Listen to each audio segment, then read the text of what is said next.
Essa é a partilha do dia 26 de julho de 2025. Estamos aqui em Aljustrel, em Fátima, Portugal, no novo formato das partilhas.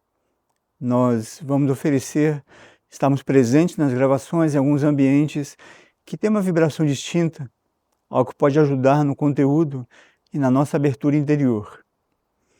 E alguém perguntou qual que é o sentido das palestras públicas. Por que elas existem? Que público elas buscam atender? Vejam, eu cheguei em Figueira, na comunidade Figueira, logo depois da sua fundação, e tive a oportunidade de acompanhar toda a expansão da obra desde o início e conviver de perto com o Trigueirinho por alguns anos, em diferentes momentos.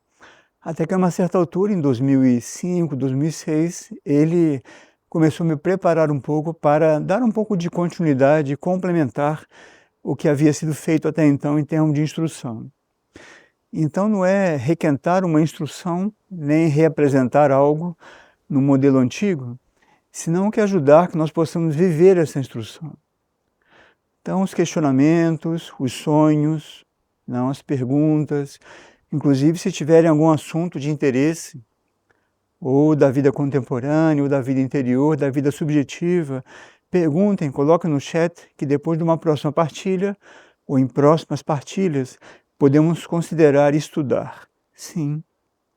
Bem, e um sentido também das palestras públicas é colaborar, amparando, ajudando, que nós possamos compreender, não digo interpretar, mas compreender de uma maneira mais madura, mais interna, mais pacífica, o que se passa conosco nesse tempo tão conturbado, de tantas interferências, tanta negatividade, tanta hostilidade, tempo o qual nós temos uma tendência forte de mesclar o que nos chega de fora com o que se passa com o nosso interior.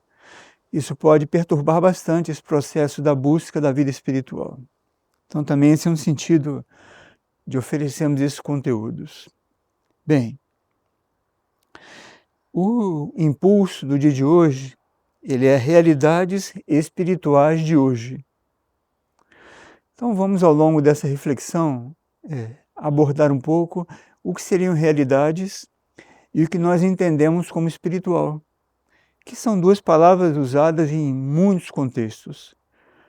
Como outras palavras, não com a palavra amor, ou a palavra problema, ou a palavra prova, ou a palavra evolução. São palavras que podem ser usadas em muitos contextos distintos e, de novo, podem confundir um pouco o nosso processo.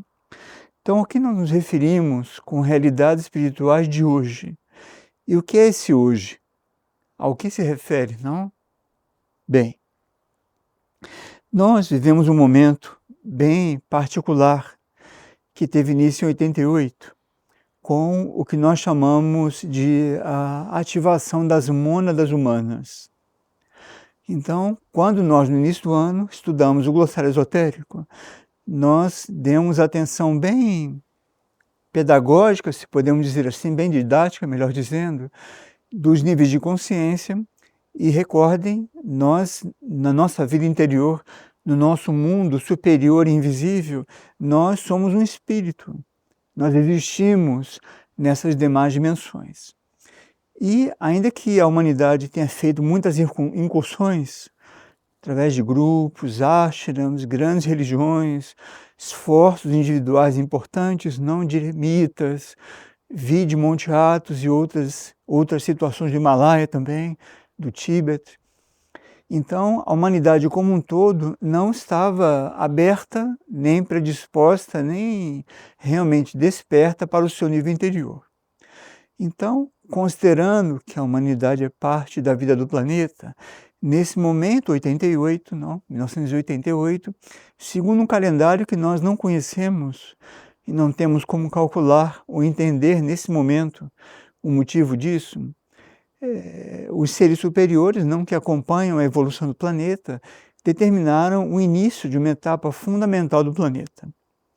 Então isso representou o despertar das mônadas humanas e uma hierarquia que nós conhecemos como Ashtaras Gram, que é uma grande hierarquia, Essa hierarquia que fez essa cerimônia, digamos, promoveu no plano espiritual da humanidade o despertar de nossas mônadas. E o que significa o despertar da nossa mônada ou do nosso espírito? Significa que esse nível não estaria somente polarizado na vida das encarnações e dos planos inferiores, senão que começaria a depender do seu grau evolutivo, a vislumbrar a vida cósmica, a começar a receber impulsos e correntes evolutivas além daquelas que já tinha tido contato até então. Isso muda significativamente o impacto, não, o tipo de impacto que incide no nosso mundo interior, na nossa alma, no nosso eu superior e também na nossa consciência humana. Bem, e o resultado disso, imediato, é que o ser humano, nós todos, começamos, mesmo que nunca tivéssemos tido antes, pelo menos nessa encarnação, o interesse por assuntos abstratos, começamos a ter algum tipo de, digamos, abertura e interesse mesmo, não? Por o que é espiritual, o que é abstrato, o que é suprafísico, o que é menos concreto, tanto dentro como um conhecimento um pouco mais abstrato também. Bem, essa data e essa etapa também ficou caracterizada pelo início da aplicação de uma lei universal chamada Lei da Purificação.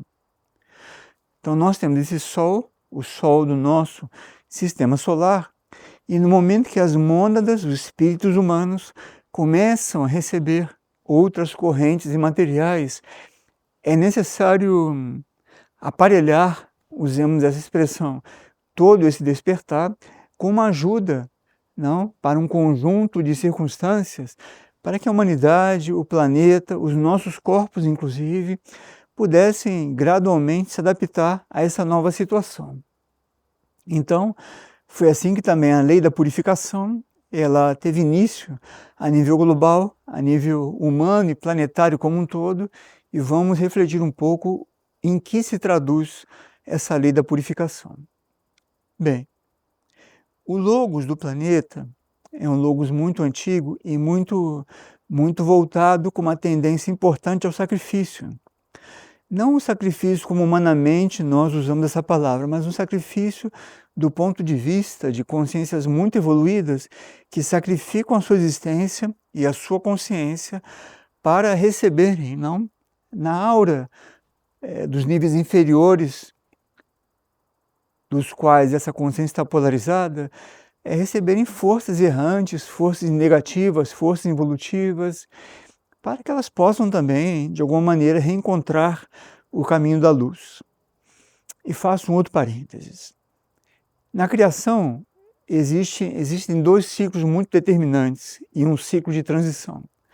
O que nós conhecemos como um arco involutivo, que é quando as essências são criadas dos estanques cósmicos e elas são projetadas nos mundos, nos universos, e fazem uma experiência de materialização gradual, de envolvimento com forças materiais e um reforço importante de um sentimento de identidade própria, destacada de um todo.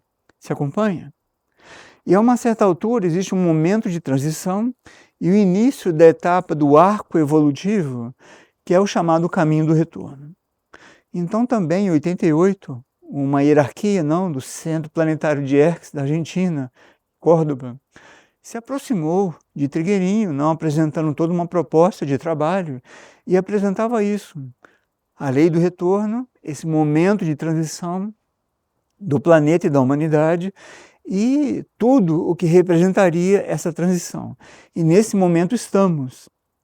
Então, voltando ao tema do Sol central da galáxia, do nosso Sol e da lei da purificação, se abriram alguns canais e através desse alinhamento com o Sol central, energias mais precisas, muito potentes, elas começarão a incidir em núcleos, em muitos níveis, onde essas energias errantes, involutivas, ou seja, todo aquele material ou substrato de forças que não tem consciência do todo, portanto, não tem essa consciência do bem comum, da totalidade, em outras palavras, de Deus, elas seguem errantes e trabalham pela involução, ou seja, pela dissociação, pelo caos, pela separatividade, por não verem o todo.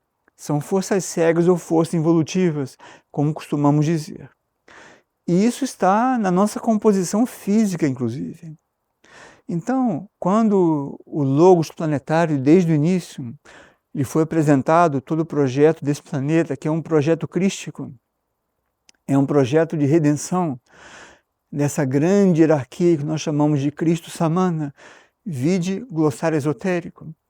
Então, esse projeto de redenção prevê não somente a redenção da nossa consciência, do nosso espírito, na nossa alma, não? Através das encarnações, bem como também das forças desses elementos, não, de substrato que compõem a natureza dos mundos, para que também possam viver aí a sua purificação e eventualmente se repolarizar. Isso gerou, a partir de 88, uma intensificação significativa de conflitos, não? Porque na medida que nós fomos despertando, nos abrindo, criando uma afeição e uma tendência pelos assuntos superiores, tudo aquilo em nós que ainda é involutivo, que é um material genético, é um material hereditário, é um material composto com substrato do planeta, não? São átomos que vêm de um reservatório geral muito, desculpem a palavra, contaminado também por essas forças. Então isso traz uma situação para a condição humana bastante complexa. Tanto assim que observem o próprio embate interior. Nós temos uma consciência, cada uma de nós, nossas consciências, desperta num certo grau, e vemos o embate que é o dia a dia, convivemos com pensamentos, intenções, desejos, reações, que são alheias muitas vezes ao que nós estamos aspirando. E escapam também ao nosso controle. Por quê? Porque nós não temos ainda uma expansão de consciência, o nosso mundo interior, que consiga controlar essas reações e manter o nosso sistema, não? Manter a nossa personalidade íntegra, focada unicamente na luz. E esse chamado embate, ele acontece em todos nós.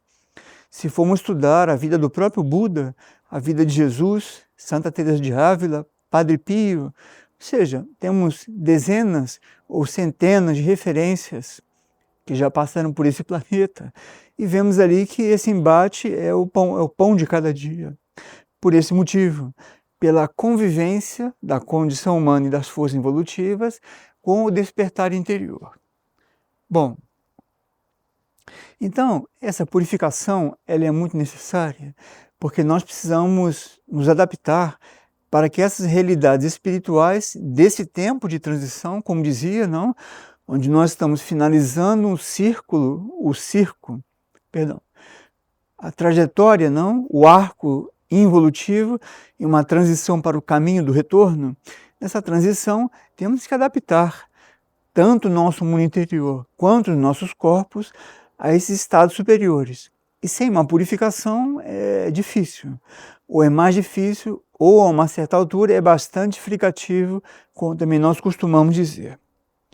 Bem, também a partir de 88, trazido não inicialmente por essa consciência Saruma, ainda que outros grupos também já estavam trabalhando com muitos conteúdos, foi a apresentação a nível amplo e planetário, não?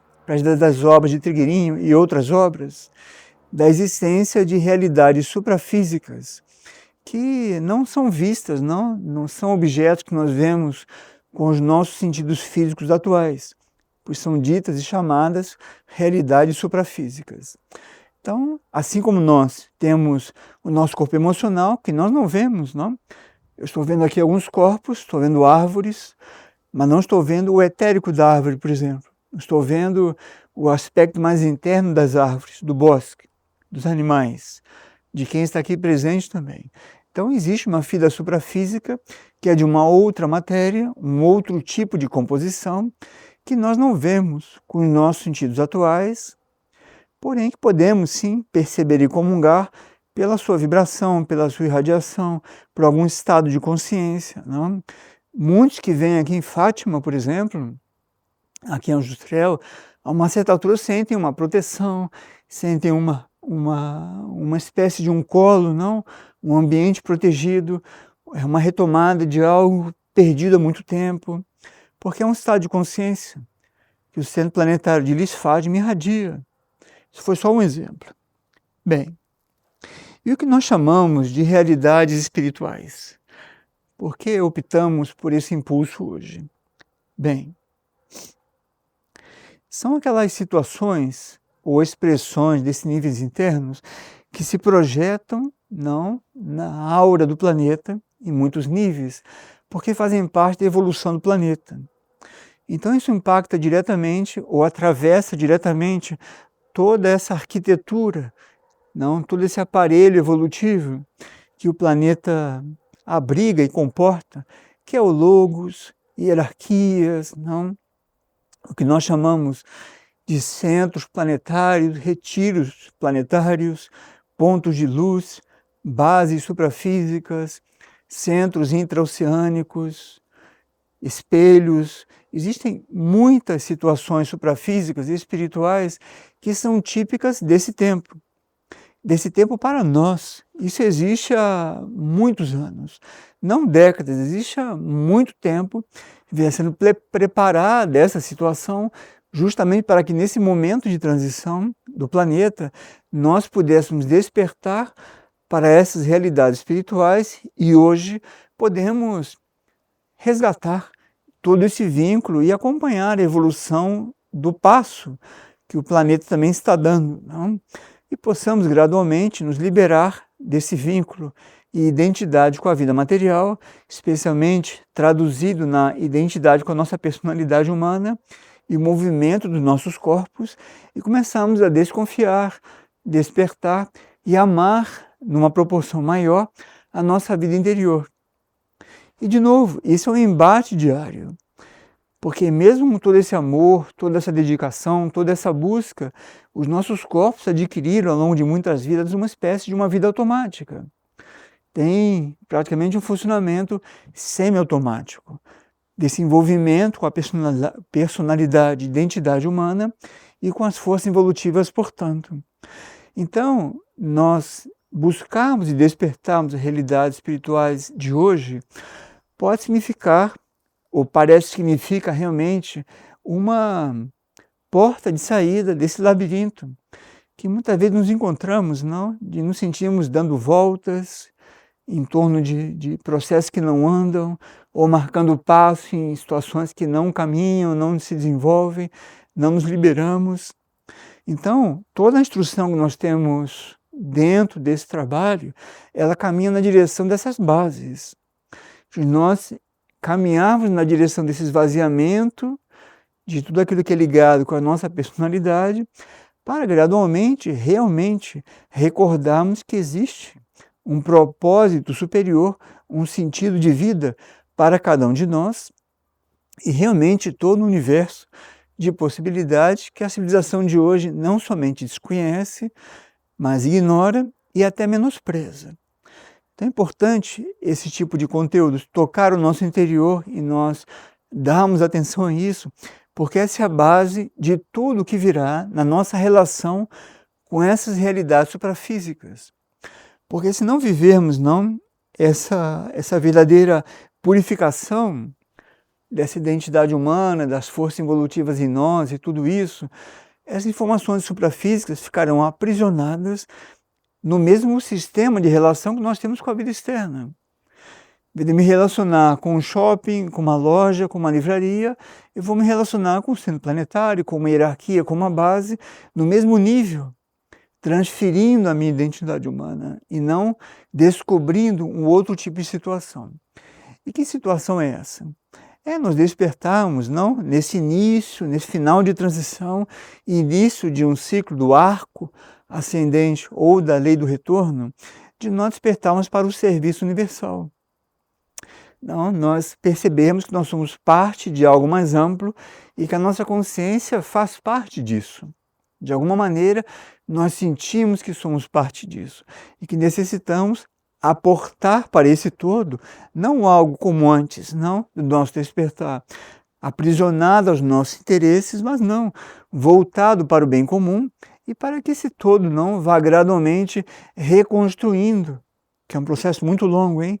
Reconstruindo um sentido de complementariedade, de unidade, de um mesmo propósito, não? Que é expressar a criação. Podemos expressar tudo isso de uma maneira harmoniosa. Então vejam como a civilização está distante de tudo isso. Bem,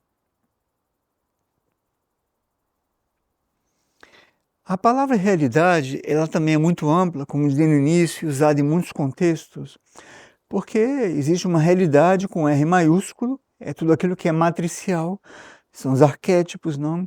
Aquilo que compõe a matriz, aquela ideia original para um universo, um mundo, um ser, não, um planeta, é uma matriz. Isso é um pensamento nessa mente única. Existe aquilo que é real para cada um de nós, o que é real para o nosso momento evolutivo, não? E se entramos nessa dinâmica, ao iniciarmos a nossa purificação, nós vamos vendo que o que era real para nós ontem, hoje já se ampliou.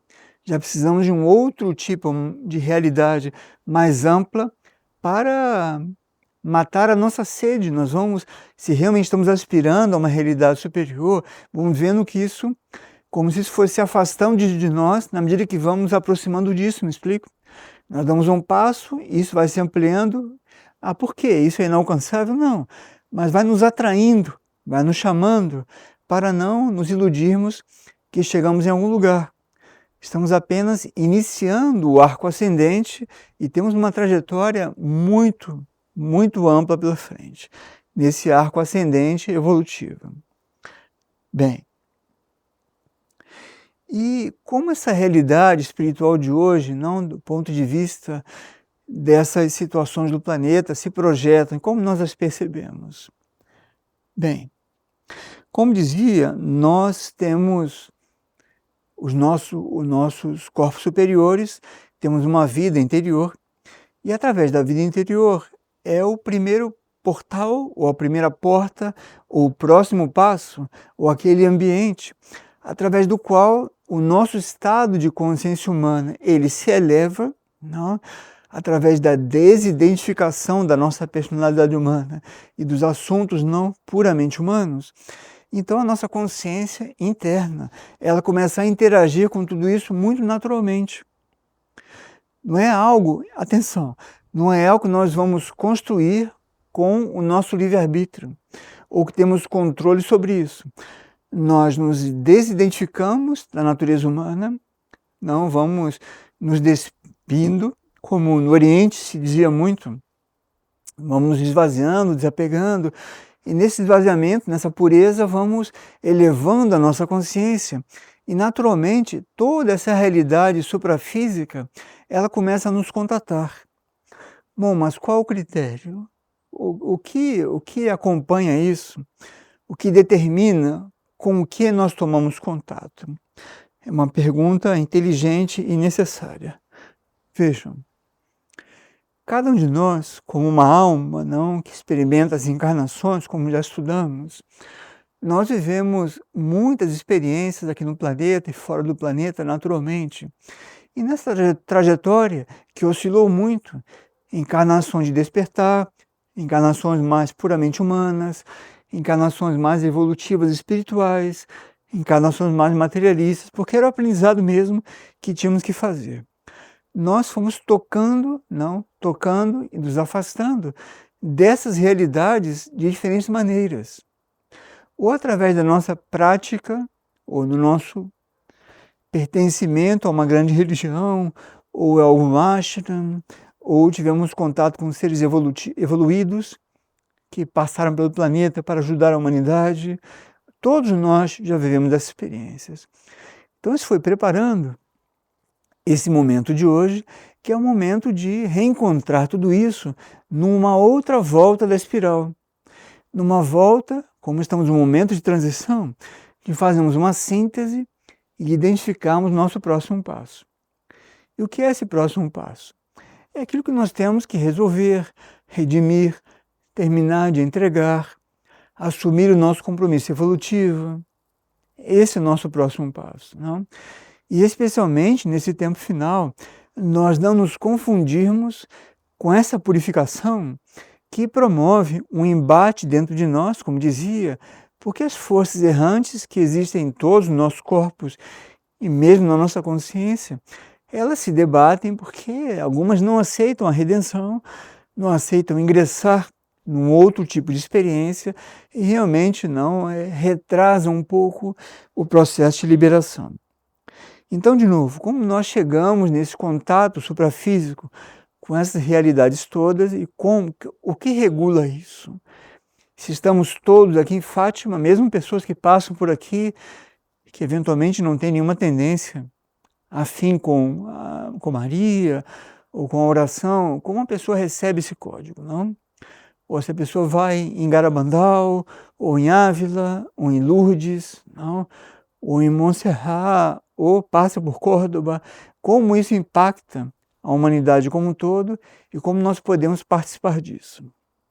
Bom, primeiro, o que é importante é onde está o nosso coração, onde estão as nossas intenções e por que nós queremos contatar essas realidades.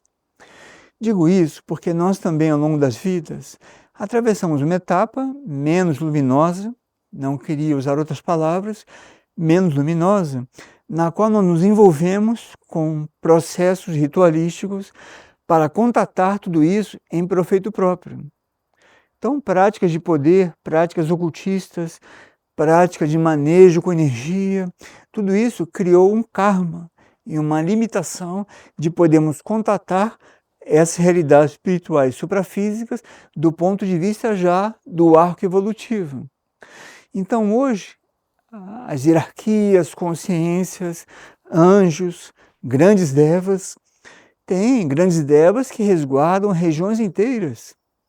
Existe um desses ambientes suprafísicos, não, denominado Calquistán, está na região de Iguaçu, ali junto Argentina, Brasil, não, naquela região do sul, que tem grandes devas muito evoluídos, que acompanham, resguardam o contato com aquelas matrizes, não, que esse retiro representa e alberga. Então, o que regula isso são as consciências guardiãs e as consciências que acompanham esses ambientes e que nos conhecem profundamente. E que vão nos tocar nos planos internos, na medida, na proporção, no tom, na nuance, no conteúdo, na energia, que for o caminho de menor resistência e menor risco para cada um. Então, se alguém tem algum tipo de vínculo com algum ritual incerto ou algo que não seja evolutivo, não vai ser por essa via, me explico, que a hierarquia vai ativar essa consciência, vai ser por uma via indireta para não expô-la, não. Eu queria evitar a palavra tentação, mas pronto, para não expô-la uma tentação de repetir um padrão de manejo energético e ter a ilusão de estar controlando o movimento suprafísico. Isso é importante porque todos nós, em algum momento da nossa evolução, tivemos contato com isso, porque é parte, não, desse processo todo do planeta e das forças que vivem aqui, e, portanto, todos nós, em algum momento, vivemos isso. Então, é muito necessário que nós vigiemos muito, por isso que eu perguntava, onde está o nosso coração, qual que é a nossa aspiração? Porque se nós mesclamos ou não discernimos a aspiração da ambição, arrisca de nós não maquiarmos a nossa ambição com uma veste de aspiração e vamos forçar uma situação quando uma porta não está aberta para nós. Então veja, os mundos superiores, eles não têm nenhuma chave hermética e inalcançável. Eles são apenas resguardados a partir de uma ética espiritual e superior, uma ética que é como um código de conduta, um padrão de conduta, um estado de pureza e de intenção que vai abrindo, digamos, os portais de par em par, como se dizia no Oriente, não? E a consciência vai vislumbrando tudo isso. E muitos estão tendo contato com essas realidades, só que não fixam essa realidade no seu cérebro físico e na sua consciência humana.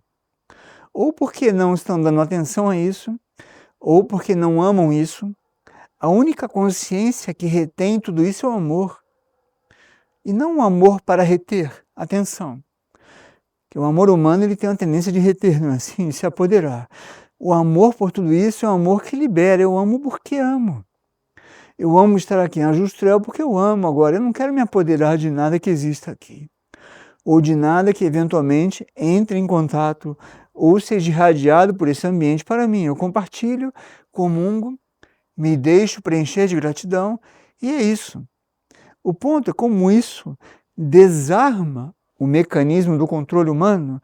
A consciência humana não estabelece um vínculo, que é não se ver retendo nada, acumulando nada, controlando nada.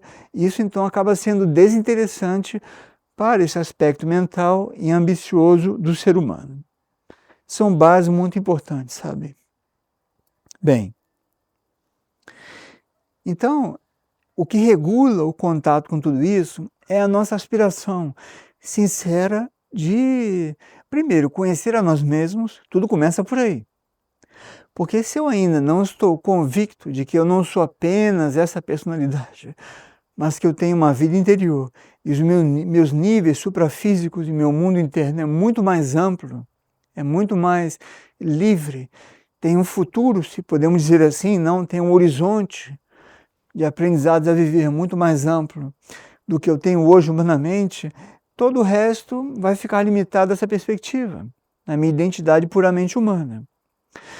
Agora, se eu desperto para tudo isso e começo a levar uma vida mais simples, mais essencial, não começo a dedicar mais tempo a esses assuntos, começo a redimensionar a proporção de valores dentro e fora de mim, então eu vou criando uma condição para que esses estados de consciência dessas realidades suprafísicas possam se aproximar e vai se aproximar da minha consciência aquilo que estiver previsto no meu caminho, no meu aprendizado. Eu posso estar aqui nesse momento, não, na aura do Centro Planetário de Lis, aqui em Ajustrel, e a minha consciência, por algum motivo, está vivendo um aprendizado do estado de consciência de Erques, ou de Niskalkat, ou de Monte Shasta, ou do Lago Titicaca, ou em Guatavita, na Colômbia. São coisas suprafísicas, não é uma questão geográfica apenas física, são estados de consciência. Então imagine a liberdade que isso poderia trazer para nós.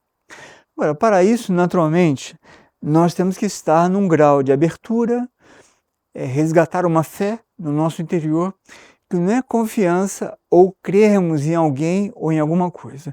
É uma fé que nos liga com a criação. É aquele despertar que eu dizia no início, que nos coloca automaticamente num sentimento interior, numa desconfiança que realmente somos parte de algo mais amplo. Podemos chamar de criação, somos filhos de Deus, filhos do universo, como cada um quiser e puder compreender. E ao nós percebermos isso e ingressarmos não, na reafirmação e na vivência dessa convicção, essas consciências, que são consciências extremamente precisas, inteligentes, conhecem o nosso caminho espiritual. E recordem, quando nós estudamos não, o glossário esotérico, não fizemos algumas partilhas sobre o glossário esotérico, nós mencionamos um nível hierárquico chamado de senhores do karma.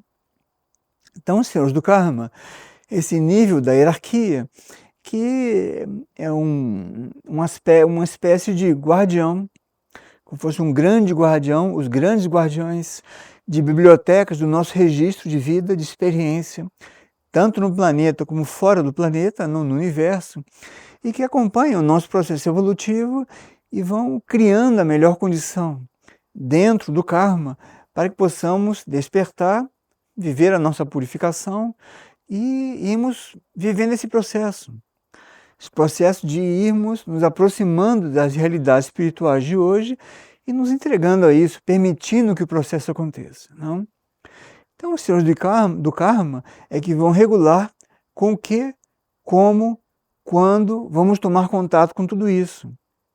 Puxa, mas então o que nós podemos fazer? Existe algo que está no nosso alcance? ou algo não que está aí dentro da nossa proatividade que ajude nisso, sim. Como nós dissemos antes, esse despertar para o mundo interior, essa necessidade de sermos purificados, porque se nós não reconhecemos que necessitamos ser purificados, não, de coisas que nós nem sabemos, mas que são conflitivas, são desarmoniosas, são egoístas e tudo isso, quando essa energia do Sol Central incidir não, nesses pontos que necessitam ser liberados, vai gerar uma reação, vai gerar uma fricção, como dizemos, e vai gerar um embate, um conflito interno. E por que não também um sofrimento? Então a nossa parte nisso é essa pureza de intenção, nós despertarmos para isso, e especialmente, como dizia, ao sabermos que isso é regulado, não no bom sentido, isso é acompanhado por esses grandes guardiães e hierarquias que acompanham a nossa evolução, confiamos que vamos tomar contato com isso. Nós temos recebido sonhos de pessoas que foram fazer um passeio, não, em algum local, destes locais chamados sagrados. Mencionei alguns aqui, dentre tantos outros. E a pessoa, mesmo sem saber, ela entra naquele bosque de sequoias, por exemplo, não, lá em Redwood, nos Estados Unidos, e sente algo. Ela percebe que ele entrou num lugar que mudou a sua condição. Ela vai na Floresta Negra na Alemanha e aquilo ali muda o seu estado de consciência, ela sente. Mesmo que não veja nada, que não perceba nada, que não escute nada, mas ela sente que ela entrou numa outra condição. Então, se nós tivermos a aspiração de conhecer e comungar com essas realidades espirituais de hoje, nós seremos muito ajudados a redimensionar as nossas prioridades. E mesmo que estamos aí nos afazeres do dia a dia, que são inevitáveis, a nossa consciência, que não é a nossa mente é um corpo, é um canal, é um lugar por onde a nossa consciência não habita e transita, não, num certo plano, mas a nossa consciência é outra coisa. Então, se a nossa consciência o tempo inteiro está aspirando por isso, eu posso estar aqui na área externa, não, fazendo um trabalho com as árvores, com os bosques, com as pedras, não, com as fontes de água, com os animais, ou posso estar num banco, ou preparando um alimento, ou dirigindo, mas a minha consciência, o meu mundo interior, ele está sempre atento para isso tudo, para essa realidade que está, ele é onipresente, é uma realidade onipresente. O que existe, por exemplo, no centro planetário de Lis, está sendo irradiado nesse momento através dessa conjuntura aqui. Me explico? Não é que acontece segunda, quarta e sexta, e quinta e domingo, não existe. Não, é todo o tempo. O ponto é que nós não suportamos a irradiação e a comunhão com isso todo o tempo, porque como não faz liga, não tem a ver com a nossa experiência humana, não nos leva a uma ação humana voltada para nós mesmos, me explico? A nossa personalidade não consegue ainda se colocar como um espelho, não? Como um ambiente de reflexão dessas energias, de irradiação, de comunhão interior. Não? E, de novo, só é possível tudo isso pelo amor a essa realidade superior. Que quando nós amamos isso, não, e não uma declaração de amor externa nem emotiva, é um processo interior, não, de identificação. Nós amamos isso, então, estando aí nessa paixão superior e espiritual, tudo que esteja disponível no nosso karma estará chegando à nossa consciência interior, ao nosso mundo interior. Então, posso estar até atravessando uma enfermidade, uma situação, mas a minha consciência, em algum nível, se meu karma permitir, vai estar ao mesmo tempo numa sobreposição de situações também em contato com essa realidade. Me explico? Então, existe aí realmente um movimento muito importante ao nosso dispor, não? Bem,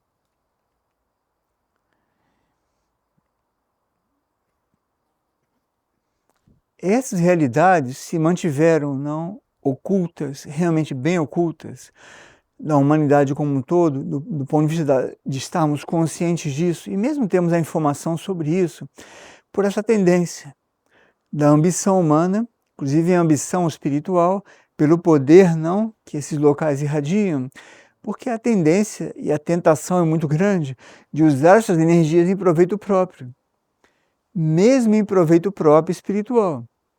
Então, as hierarquias que acompanham a humanidade sempre tiveram muito cuidado de não calibrar, usemos essa palavra boa nesse sentido, calibrar a voltagem que chega a cada um de nós, que deve ser na proporção da nossa abertura, purificação, despertar e, principalmente nesse tempo, qual o nosso compromisso com o plano evolutivo. Porque uma das revelações da hierarquia em 88 foi a existência de um plano evolutivo, um plano não de evolução para o planeta, para a humanidade, o resgate de uma relação evolutiva com os demais reinos da natureza, do planeta e da criação. Então existe um plano evolutivo. Então, uma primeira coisa que vem junto com o despertar é um reencontro com o nosso compromisso evolutivo, com o nosso compromisso diante desse plano. Então, na medida que a consciência vai equilibrando todas essas relações, a aceitação da purificação, o despertar da consciência, o início não do contato com essas realidades suprafísicas, a criação de uma condição humana nos nossos corpos humanos, seja com oração, com meditação, com esvaziamento interior, com a prática de mantras, com a música. Cada um tem o seu mecanismo. Mecanismo esse que vem, em muitos casos, até do universo. E temos que respeitar isso. Se é evolutivo, se serve para nós, que o pratiquemos, isso vai criar uma condição para facilitar que a nossa vibração chegue no melhor nível possível e a partir daí aquilo que vem ao nosso encontro, esse sacrifício, como dizia, não só do Logos, mas desses pontos de luz que existem no planeta, eles se sacrificam, ou seja, se projetam nos subníveis mais mentais, emocionais e etéricos da vida humana e do planeta, e aí vamos identificando algumas energias e os nossos corpos então começam a perceber tudo isso. Isso é uma trajetória, isso está aí. Não? Isso esteve hermético por uma proteção, como dizia. Imagine se a revelação, por exemplo, de que em Montserrat, em Barcelona, existe ali uma verdadeiro universo e um mundo ligado com a reabilitação humana. Existem lagos suprafísicos de cristais, diferentes águas puras, que purificam a consciência e os corpos sutis. Imagine uma consciência ambiciosa, humana, tomar contato com esses códigos e, de alguma maneira, traduzi-los ou usá-los, enquanto plano mental, para manipular os demais seres. É uma coisa bastante grave do ponto de vista kármico. Então, a hierarquia sempre manteve tudo isso muito hermético e chegou o tempo, de 88 para cá, para que nós possamos ter mais consciência disso. Agora, o que mudou da informação que alguns grupos tinham antes para o que é apresentado agora? É o que dizia anteriormente, é o quanto nós vamos realmente assumir gradualmente o nosso compromisso evolutivo, qual que é o nosso próximo passo, qual que é a tarefa de cada um de nós dentro desse plano, o que nós temos que refletir diante disso, como nós interagimos com o planeta, cientes que o planeta não é somente o que nós estamos vendo hoje. Então, por exemplo, tudo que está acontecendo nesse momento no Oriente Médio, ali no Mar da Galileia, por exemplo, está o epicentro de um grande retiro da hierarquia, que nós chamamos de Galileum. É o retiro ligado com o chamado interior, com o chamado espiritual. Então imagine a desproporção de ali existir um retiro tão importante, que é um retiro de Cristo Samana, em primeira pessoa, não ao longo de muitos ciclos, com essa espécie de chamado interior, esse sino que toca no interior, despertando a humanidade para uma evolução superior, e agora na superfície, toda aquela situação caótica, que não deixa de ser o reflexo desse embate e da resistência das forças evolutivas diante desse chamado interior. Então é um momento planetário muito importante, muito definitivo, e que realmente nos convida ou nos convidaria a realmente nos aproximarmos de tudo isso, refletirmos, puxa, será que não é momento já de cada um amar realmente mais tudo isso? Agora, esse amor começa, como dizia, por essa desidentificação da nossa pessoa humana para irmos nos identificando com o nosso mundo interior, porque depois essa mesma atitude vai ser projetada ou vai ser o código ou o filtro ou a válvula, como pudemos compreender, que vai medir também a minha relação com a vida suprafísica do planeta e a vida evolutiva. Me explico. Se eu insisto com uma relação egóica comigo mesmo, eu vou querer me relacionar com as realidades espirituais de hoje da mesma maneira. De maneira egoísta, individual, isso não tem futuro. Sinto dizer-lhes. Então, o processo começa sempre dentro de nós. E se nós mudamos esse foco, começamos a nos reorganizar em termos de identidade conosco mesmos, todo esse universo vai acontecendo naturalmente. E essa vibração desses ambientes todos não que existem. Aqui, por exemplo, em Fátima, o Centro Planetário de Lis Fátima, que capilariza para o norte da África, não para todo esse arco que vai do sul de Portugal até a Irlanda. Ali existem muitas realidades suprafísicas. Na Península Ibérica existe um verdadeiro tesouro da hierarquia para o planeta. Imaginem, e nós não temos nenhuma notícia disso. Não amamos isso. Não. França, Itália, Grécia. Imaginem o tesouro que Grécia representa. Não só historicamente, digo, mas o que está por trás disso. Monte Athos, que é um desses pontos de luz, o que representou e representa ainda Monte Athos. Agora, tudo isso necessita da nossa atenção. Não? E aqui não estou estimulando nem mencionando turismo espiritual. Porque muitos visitam esses locais e entram em contato com aquilo que o seu karma permite e, eventualmente, restringe a irradiação que esses locais poderiam dispor para cada um de nós, porque as vibrações nos chegam a partir da nossa abertura, da nossa intenção. Então, se eu vou a Lourdes apenas em busca de uma cura física, se o meu karma permitir, eu vou receber algum impulso para ser ajudado com a cura de Lourdes. Mas o que está ali em Lourdes é muito mais amplo, me explico, do que uma cura física, emocional, mental. Muito mais amplo. Então nós temos aí realmente muito conteúdo para refletir. Esses pontos de luz e retiros não, da hierarquia do planeta, estão, alguns deles, não todos, alguns, estão mencionados especialmente no Glossário Esotérico, que é um livro que apresenta essas realidades, não de certo ponto de vista. Isso foi muito expandido nos últimos 20 anos, mas ali uma boa introdução, é um bom conteúdo de transição para a espiritualidade clássica, o preparo de tudo o que aconteceu com a humanidade até 88 e o que está acontecendo conosco até aqui. Não? Então o glossário nos ajuda e é uma boa obra para nós nos aproximarmos de tudo isso. Então, o glossário esotérico ele é uma boa referência para nós podermos tomar um contato inicial com Herques, com Aurora, Minajá, Mistitlan, Niscalcat, os níveis de consciência. Então isso vai criando na nossa consciência humana um interesse, um amor, uma abertura para um tipo de conhecimento que é o conhecimento atual. É o conhecimento que nós precisamos para colaborar com a hierarquia, com quem está acompanhando a evolução do planeta e a nossa, da humanidade e a nossa individual também, para que possamos servir, nos vermos novamente nessa corrente evolutiva de colaboração e podemos apaziguar um pouco todo esse movimento dentro de nós e sermos um elemento um pouco mais construtivo nesse grande embate que a vida planetária hoje está experimentando. Então, quem tiver alguma pergunta sobre tudo isso, ou sonhos, ou temas que entendam interessantes, coloquem no chat, depois vai ser enviado, eu posso ir organizando nos próximos estudos, podemos também desenvolver. Está bem? Então, muito bem, recebo então toda essa radiação aqui de Aljustrel, aqui de Fátima, não? Dessa harmonia do pôr do sol, aqui de Aljustrel, Nos vemos então numa próxima ocasião. Obrigado a todos.